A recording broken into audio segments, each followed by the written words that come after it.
أعوذ بالله من الشيطان الرجيم. بسم الله الرحمن الرحيم. أعوذ بالله من الشيطان الرجيم. بسم الله الرحمن الرحيم. السلام عليكم ورحمة الله وبركاته. الحمد لله رب العطية، والصلاة والسلام على خير البرية وعلى آله وأصحابه ذوي النفوس الزكية. أشهد أن لا إله إلا الله وحده لا شريك له، وأشهد أن سيدنا محمدا عبده ورسوله لا نبي ولا رسول بعده.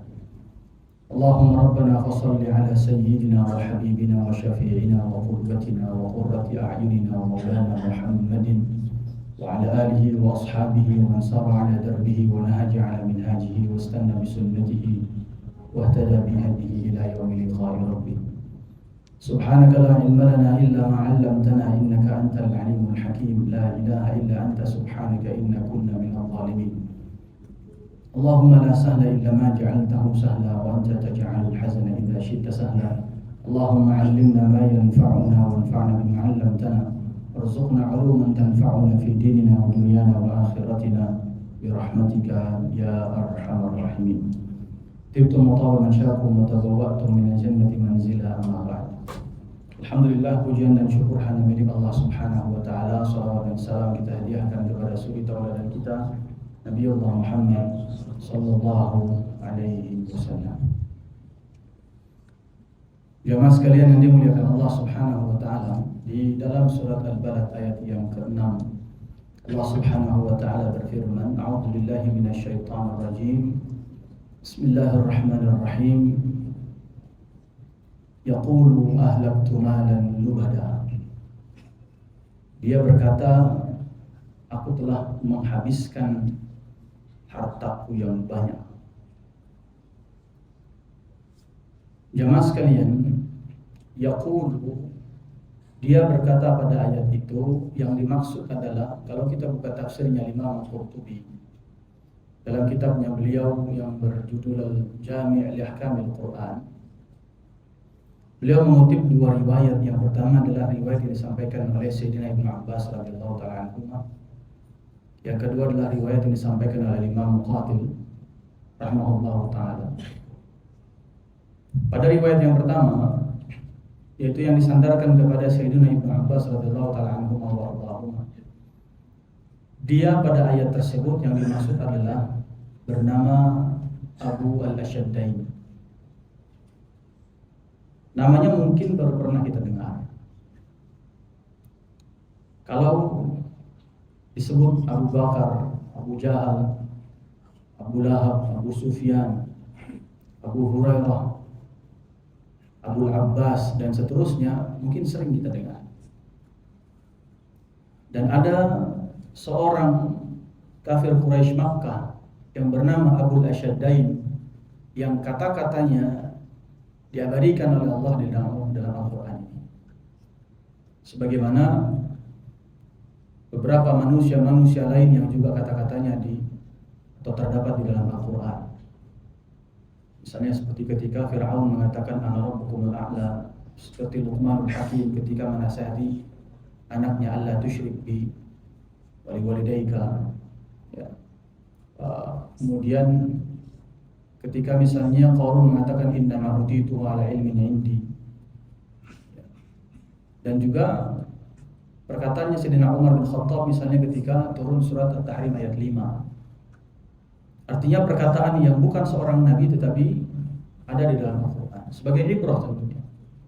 Nah, Abu al-Ashaddain ini satu ketika beliau berkumpul dengan para pemuka-pemuka Quraisy.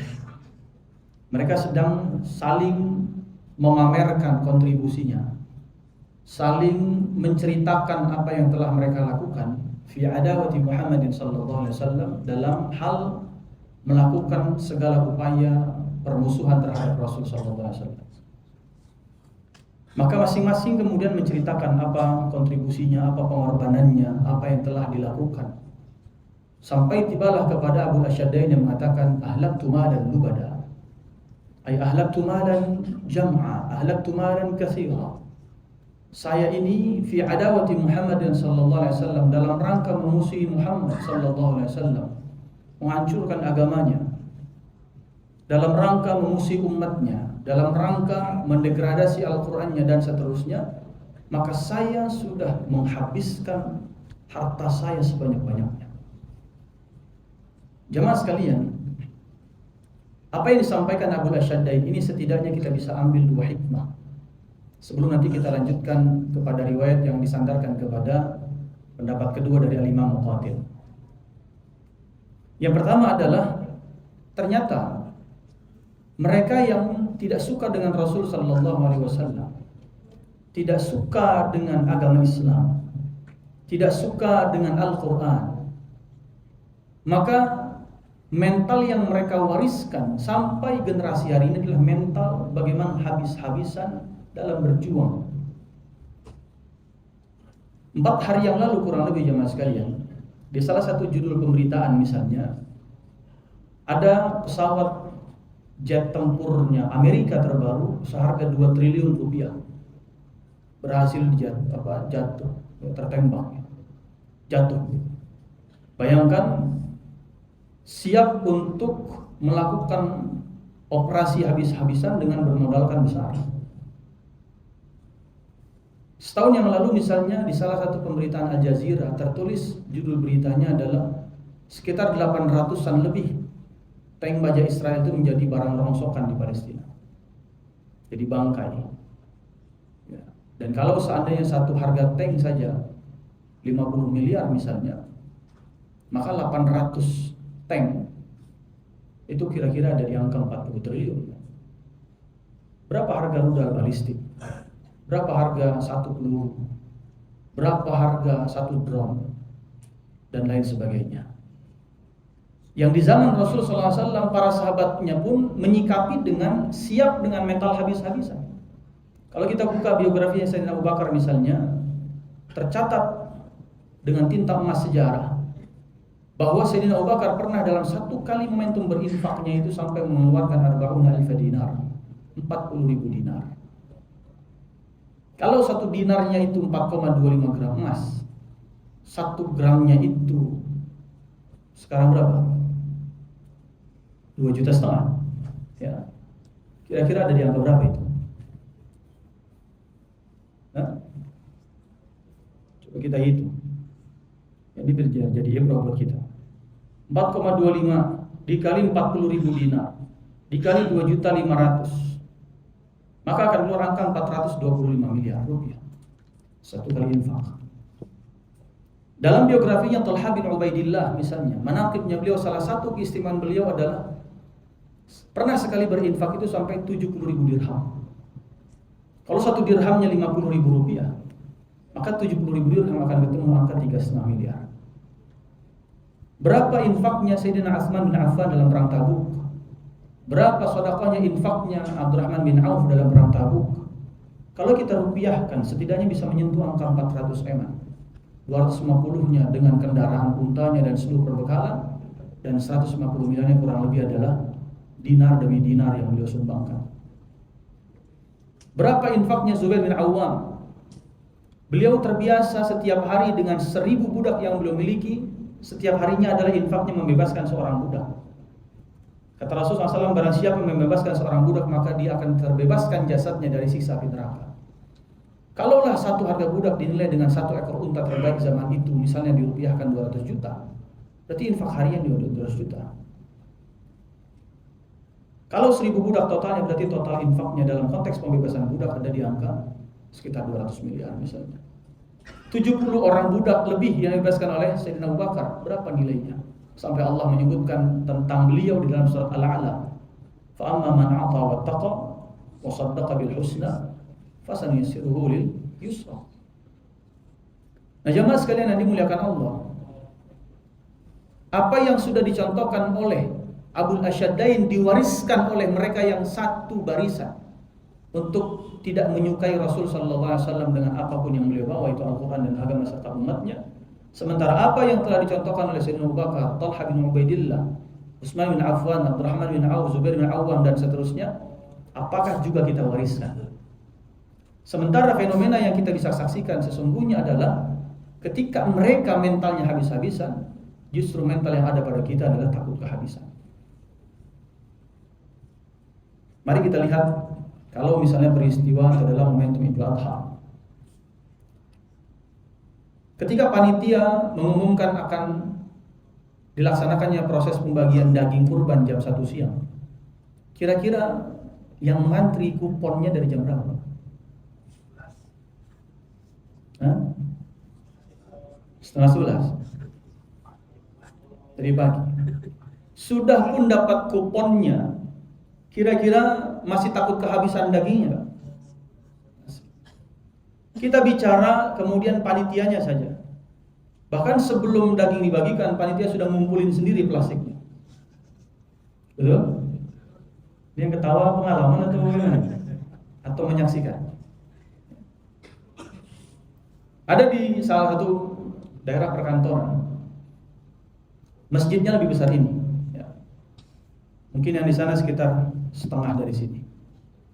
Kemudian kalau sekali Jumat itu sampai 3 kali muter basement. Dan setiap Jumat itu Jumat berkahnya sampai 4.000 paket. Banyak sekali. Saya sudah sekian tahun di sana. Itu termasuk yang melihat satu fenomena bahwa masjid yang dengan segala kenyamanannya, AC-nya full, karpetnya empuk, ternyata tidak terlalu menarik. Lebih banyak yang memprioritaskan sholat Jumatnya di luar, padahal pakai terpal, pakai kipas angin blower. Ternyata terjawab apa yang menjadi pertimbangan mereka untuk sholat di luar. Karena posisi menentukan konsumsi ternyata. Dipastikan yang sholatnya di dalam nggak akan kebagian. Termasuk salah satu korbannya adalah saya sendiri. Karena setiap kali dari situ DKM-nya pasti minta maaf, Ustaz, mohon maaf, Ustaz nggak kebagian. 4.000 porsi. Sekalinya turun 2.500 ketika COVID saja kalau kata DKM-nya. Ya. Jadi mental kita masih mental takut kehabisan. Pembagian zakat, seorang pengusaha diumumkan kita akan membagikan zakat. Ya. Maka beritanya pun berulang. Ada yang berdesak-desakan, kehabisan nafas, terinjak, terdorong, tersikut, terjambak sampai meninggal dunia. Dan kalau kita cek KTP-nya apa? Jangan-jangan Muslim. Ya. Jadi mental takut kehabisan itu ternyata jangan-jangan masih menggelayuti kita. Padahal salah satu di antara 6 wasiatnya Ibnu Abbas ketika salah seorang datang kepada beliau, faqala lahu ausini ya Ibnu Abbas, berikan saya wasiat. Maka kata beliau, usika bi sittati asya. Saya kasih engkau 6 wasiat dan salah satunya adalah apa? Yaqinul qalbi bi kulli ma takaffala Allah bihi laka. Tanamkan dalam hatimu satu keyakinan bahwa segala sesuatu sudah dalam jaminan Allah Subhanahu wa taala. Ya. Ini yang pertama, jemaah sekalian. Kemudian yang kedua, Abu Asyaddain mengajarkan kepada kita sebuah ibrah besar bahwa ada tipe manusia yang ketika momentumnya tepat baginya, maka dia akan mengungkapkan segala bentuk kontribusinya. Tipe manusia yang perhitungan dengan segala kontribusinya, bahkan sampai mengatakan dengan nada-nada yang hiperbolik. Seperti apa yang disampaikan Abu Asyaddain. Anda sudah berkorban apa? Anda sudah kontribusi apa? Anda sudah korban apa? Dan dia menjawab apa? Saya sudah habis uang saya sudah habis-habisan harta saya keluarkan demi memusuhi Muhammad sallallahu alaihi wasallam. Dan mental perhitungan ini jangan sampai ada di kita. Misalnya dalam konteks Idul Adha saja. Karena yang terakhir momentum kita Idul Adha ya. Idul Adha. Kalau ada seorang panitia diawali ketika diminta kesediaannya untuk menjadi panitia sudah mulai bertanya. Kalau saya jadi panitia nanti saya kebagian berapa kantong, Pak? Sudah ada mental perhitungan di situ. Bahkan setelah dia berkontribusi pun, dia akan memprotes apa yang dia dapatkan tidak sesuai dengan kontribusinya yang dia anggap sudah begitu luar biasa dan di luar ekspektasinya. Pak Haji, yang benar aja ini saya dapat cuma 2 kantong. Kan saya yang udah mulai dari ngerebahin sapi saya, yang kemudian motongin sapi saya, yang kemudian mulitin saya, Yang masukin dagingnya saya, yang bagiin saya, masa saya begini dapatnya? Dalam kepanitiaan, merasa yang paling berkontribusi. Dalam pembangunan masjid, merasa yang paling banyak kontribusi.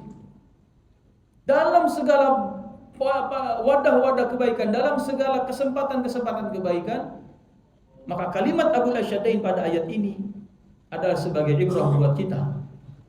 Ayat itu ada di dalam surat Al-Balad yang disebut dengan negeri. Walaupun terkait dengan Makkah dalam tafsirnya, tetapi setidaknya kalau kita ingin mendapatkan negeri yang baik, maka jangan pernah ada orang yang merasa paling berkontribusi pada negeri ini. Karena semua pasti punya kontribusinya. Negeri ini bukan punya 1-2 orang. Sebagaimana dalam rumah tangga akan hancur berantakan kalau seandainya ada dalam keluarga tersebut yang paling merasa berkontribusi. Seorang istri misalnya, dia merasa yang paling lelah, capek ngurus rumah tangganya dari pagi ketemu malam, dan dia ungkapkan itu seperti Abul Asyaddain, wahai ayah, aku sudah habis-habisan ngurus rumah tangga. Aku sudah berkorban banyak, aku tinggalkan pekerjaanku, aku resign, aku ini, aku itu demi rumah tangga ini. Maka pada saat yang sama sang suami pun bisa membalas, aku pun dari pagi berangkat sampai ketemu menjelang pagi pun semua demi rumah tangga ini. Apa yang terjadi? Kebaikan? Tidak. Maka jangan pernah merasa menjadi orang yang paling berkontribusi dengan nada hiperboliknya sampai mengatakan saya sudah menghabiskan segala sesuatu yang saya punya dan saya sudah habis-habisan dalam konteks ini. Itu yang kedua, jemaah sekalian. Yang ketiga, apa yang kita sandarkan kepada pendapat yang disampaikan oleh Imam Muqatil. Kata beliau, yaqulu, yang berkata pada ayat itu yang dimaksud adalah bernama Al-Harith bin Amir bin Naufal. Seorang muslim, seorang mu'allaf yang pernah berbuat dosa. Setelah dia berbuat dosa dan dosanya tidak disebutkan, dan ini hikmah dan pelajaran buat kita. Kalaulah namanya disebut, jangan sebut dosanya. Kalaulah dosanya disebut, jangan sebut namanya. Silakan mengambil pelajaran dari orangnya atau dari perbuatannya. Makanya perbuatan dosanya membunuh satu di antara 2 putranya Adam, Allah menyebutnya hanya watlu alaihim naba bani Adam bil haqq. Sampaikan tentang cerita 2 putra Adam dengan kebenaran. Tidak disebutkan namanya. Nah, dalam pembahasan tafsir Imam Qurtubi menyebut riwayat dari Imam Muqatil, namanya adalah Al-Harith bin Amir bin Naufal. Dia telah berbuat dosa. Dosanya apa? Wallahu a'lam. Bukan urusan kita. Tapi setelah dia berbuat dosa, dia datang kepada Rasul sallallahu alaihi wasallam. Minta fatwa. Fastaftan Nabiy sallallahu alaihi wasallam. Minta fatwa kira-kira apa yang harus dilakukan oleh Al-Harith bin Amir bin Naufal agar dosanya diampuni Allah. Maka fa'amarahu Rasulullah sallallahu alaihi wasallam an yukaffir. Nabi memerintahkan Al-Harith bin Amir bin Naufal untuk membayar kafarat. Disinilah yang menjadi dalil bahwa dia telah berbuat dosa. Nah, setelah Nabi memerintahkan dia membayar kafarat yang melibatkan uang dan harta, dia membuat narasi fitnah terhadap Rasul sallallahu alaihi wasallam. Dia keliling kemana-mana sambil mengatakan ahlaktu malan lubada mundu an dakhaltu millata Muhammadin sallallahu alaihi wasallam minan nafaqati wal kafarat. Uang saya sudah banyak habis sejak saya masuk dan ikut agama Muhammad sallallahu alaihi wasallam. Sebab Muhammad itu dikit-dikit mintain infak mulu, mintain kafarat mulu. Dikit-dikit bayar infak, bayar kafarat lagi. Dan Al-Harith bin Amir bin Naufal pun jamaah sekalian mengajarkan kepada kita cara bersikap terhadap harta sebagai seorang muslim yang baik. Yang pertama, jangan pernah terucap dari lisan kita ketika harta yang kita keluarkan dalam ketaatan itu kita sebutnya habis. Dia seolah mengatakan sejak saya ikut agama Muhammad, uang saya itu habis dipakai buat infak mulu. Pak, nggak ikut nyumbang karpet buat masjid, Pak. Duit saya habis kemarin buat kurban. Bapak nggak itu ikutan wakaf sumur itu, Pak, di sana, Pak. di NTT, di Kupang. Aduh, duit saya habis kemarin buat umroh 20 juta. Ya. Nanya sama istri, mah, ini kita beli kulkas baru nggak? Nah kan duit kita habis kemarin buat pulang kampung, silaturahim dengan orang tua kamu. Misalnya, silaturahim itu ketaatan, umroh itu ketaatan, kurban itu ketaatan, dan semua harta yang dikeluarkan dalam ketaatan, wa ma anfaqta fa abqaita, kata Rasul. Apa yang kau keluarkan dalam konteks ketaatan adalah yang kekal. Karena dia kekal, maka jangan pernah menyebut dia habis kalau Anda tidak ingin seperti Al-Harith bin Amir bin Naufal yang Allah abadikan perkataannya dalam Al-Quran tadi. Kalau kita gunakan kalimat terpakai, nggak ada masalah. Tapi kalau sudah kita sebut habis, sementara kita sudah tahu konsep harta yang dikeluarkan dalam ketaatan kepada Allah sesungguhnya tidak habis. Sementara yang habis kata Nabi adalah apa? Wa ma akalta fa afnait, wa ma labista fa ablait. Apa yang kau makan itulah yang habis, apa yang kau kenakan itulah yang habis. Ya. Dan terlebih lagi jamaah sekalian, yang kedua, Al-Harith bin Amir bin Naufal mengingatkan kepada kita bahwa dalam konteks berinfak atau bersedekah atau melakukan ketaatan demi ketaatan yang melibatkan harta, maka jangan pernah ada dalam mindset kita harta itu akan menghabiskan atau ketaatan itu akan menghabiskan harta kita. Apa bedanya antara yang pertama yang kedua? Kalau yang pertama, tidak maunya kita berinfak, tidak maunya kita melakukan ketaatan berikutnya karena merasa uang kita sudah habis ketika mengerjakan ketaatan sebelumnya, dan membahasakan ketaatan itu dengan habisnya harta. Kalau yang kedua, keengganan kita untuk tidak mengeluarkan harta kita dalam ketaatan karena dalam mindset kita ketika kita keluarkan sama saja menghabiskan harta. Atau tadi takut habis, bukan takut kehabisan, tapi takut habis. Yang Allah sebut dalam surat Al-Lail, wa amma man bakhila wastaghna. Adapun orang-orang yang pelit, yang bakhil, wastaghna, dari kata istighna, talabul ghina, pengen jadi orang kaya. Orang yang pengen mengejar kekayaan, hati-hati bisa punya sikap dia bakhil, bukhul. Takut uangnya menjadi berkurang, takut uangnya menjadi habis ketika dikeluarkan dalam ketaatan. Dan orang-orang seperti ini, kata Imam Qurtubi, punya beberapa potensi. Salah satunya adalah tughyanan min, adalah orang-orang yang sedang Allah muluskan jalannya untuk berbuat dosa. Keengganannya untuk mengeluarkan hartanya di jalan Allah Subhanahu wa taala adalah jalan yang sedang Allah muluskan untuknya berbuat dosa. Ya. Kalau saya misalnya mencontohkan, ketika ada orang yang katakanlah ingin beli sesuatu dengan nilai katakanlah 100 ribu, apalah sesuatu yang haram katakanlah, ya, dengan nilai 100 ribu. Ketika perencanaan terhadap keinginannya membeli sesuatu yang sesungguhnya sesuatu itu tidak baik dan diharamkan dalam konteks fikih, misalnya dalam konteks syariat, walaupun dengan nilai 100 ribu, ketika ada panggilan, seruan, ada peluang, katakanlah siapa yang mau ikutan Jumat Berkah, siapa yang mau ikutan santunan yatim, siapa yang mau ikutan ini dan seterusnya.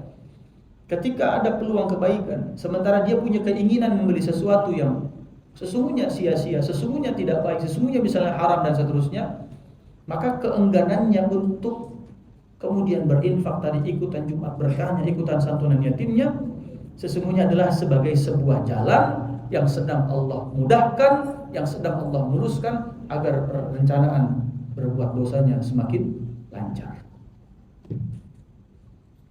Maka kita juga dinasihati untuk wanti-wanti, hati-hati.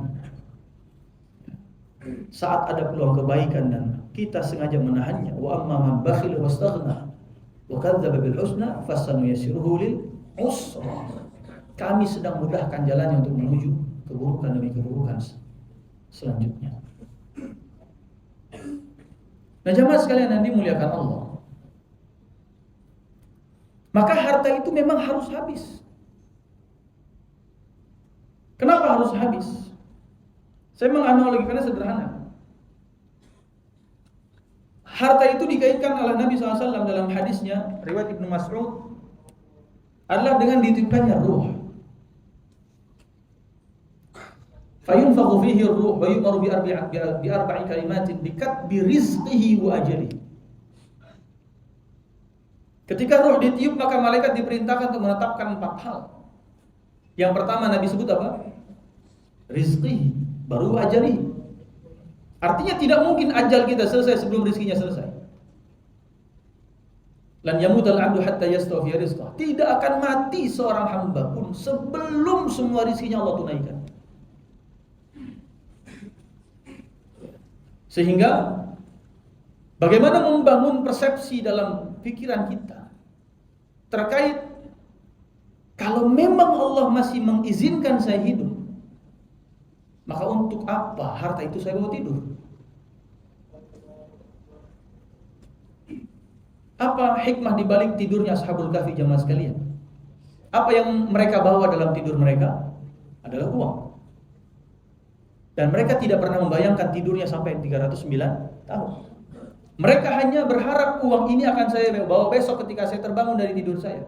Kenyataannya 309 tahun mereka baru dibangunkan, dan ketika terbangun pergi ke pasar, uangnya apakah masih laku? Tidak. Kenapa? Karena kehidupan saat disandingkan dengan ditiupkannya roh, maka jangan lupa ruh itu ditiup disandingkan dengan ditetapkannya rizki. Dan setiap hari alladzi khalaqal mauta wal hayata, setiap hari Allah menciptakan kematian buat kita dan kehidupan buat kita. Setiap hari kita mati dan setiap hari kita hidup. Allah yatawaffal anfusa hina mautiha wallati lam tamut fi manamiha fayumsiku allati qada 'alaiha al-maut wa yursilu ukhra. Yang Allah tetapkan baginya masih ada kehidupan, kami kirimkan ulang, kami kirimkan balik, kami masukkan lagi, kami tiupkan lagi rohnya, hidup lagi. Tapi yang kemudian tidak, maka yumsik, digenggam, mati dia dalam tidurnya. Ibaratnya seorang anak di sekolahnya ada studi wisata, studi tour. Sebelum berangkat, orang tuanya membekali dia dengan uang 100.000.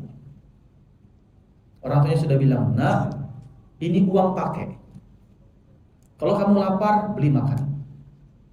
Kalau kamu haus, beli minum. Kalau kamu kemudian mau beli oleh-oleh, belilah.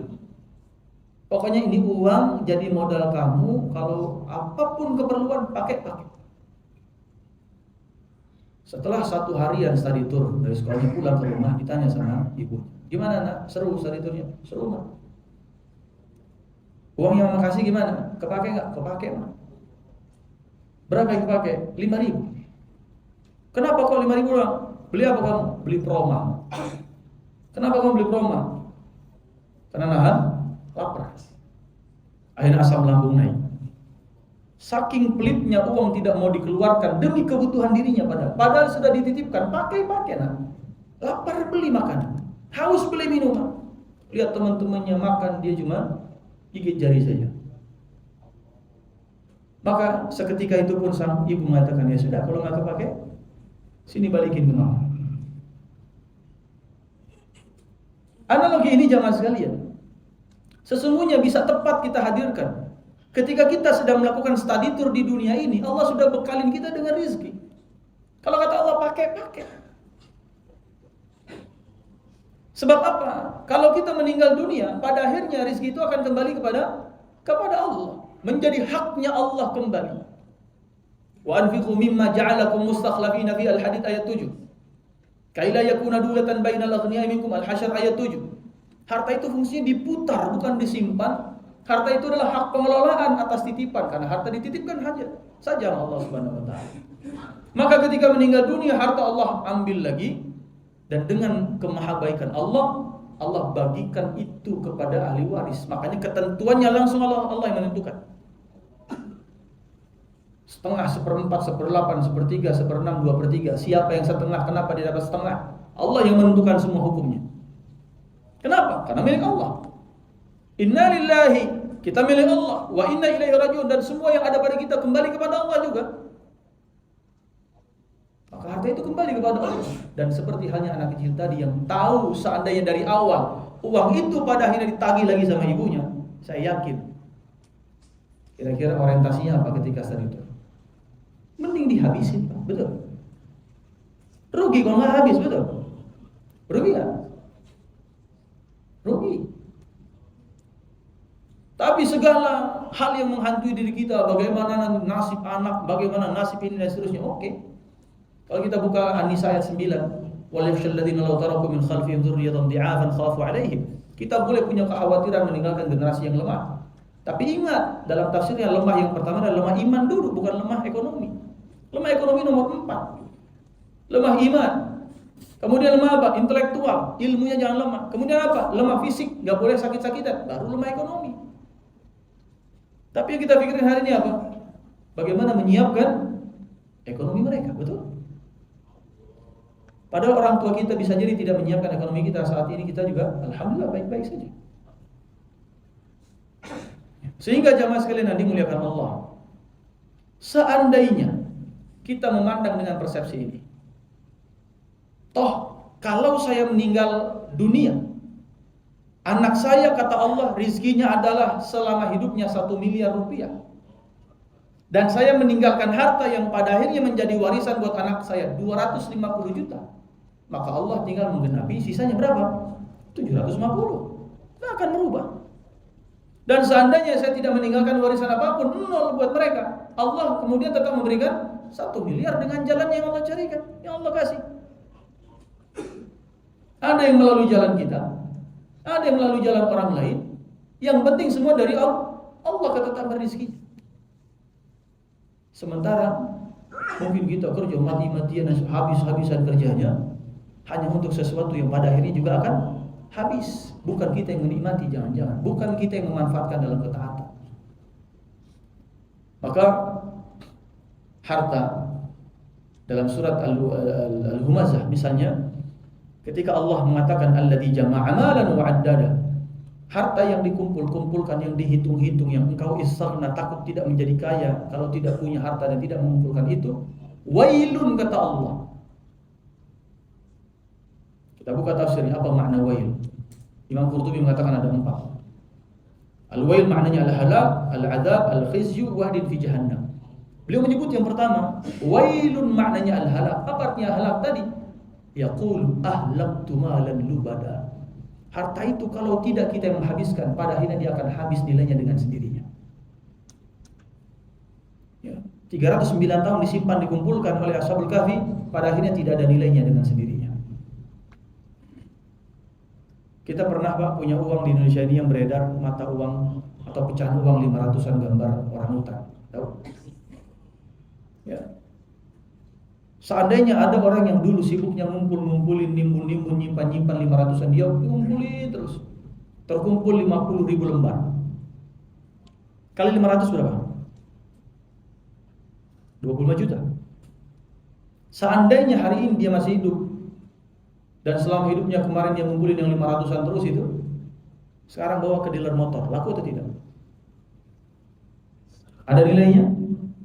Tidak ada nilainya. Apa artinya? Harta itu bernilai pada waktunya.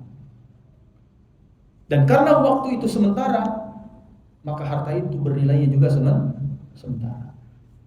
Sepakat atau tidak, ataupun tidak sepakat, Pak? Beli mobil baru hari ini, nggak jadi kita pakai, dijual besok, harganya berkurang atau tidak? Nilainya berkurang atau tidak? Berkurang 20%. Mobil listrik berapa berkurangnya?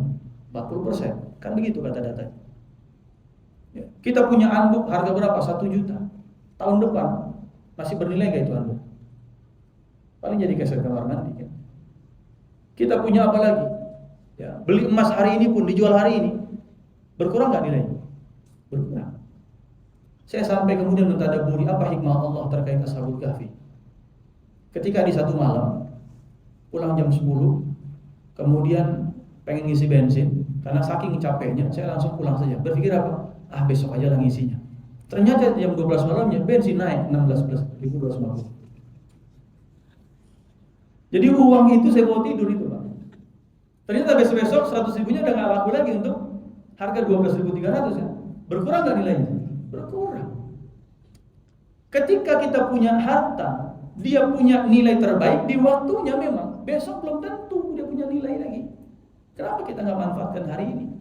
Yang bisa infak hari ini, infak hari ini. Kesempatannya bisa hari ini. Ya. Usinasi wa iyyakum bittaqwallah. Ini kira-kira hikmah dan tafsir tadabbur pada surat Al-Balad ayat 6. Mudah-mudahan Allah tidak membinasakan kita dengan harta. Dan mudah-mudahan kita bisa memaksimalkan segala titipan Allah Subhanahu wa taala dalam kebaikan dan ketaatan sehingga lapangnya rezeki kita seiring dengan lapangnya hati kita untuk tidak pernah merasa memiliki apapun di dunia ini. Aku qouli hadza wa astaghfirullah wa lakum. Subhanakallahumma bihamdika asyhadu an la ilaha illa anta astaghfiruka wa atubu ilaik. Wassalamualaikum warahmatullahi wabarakatuh.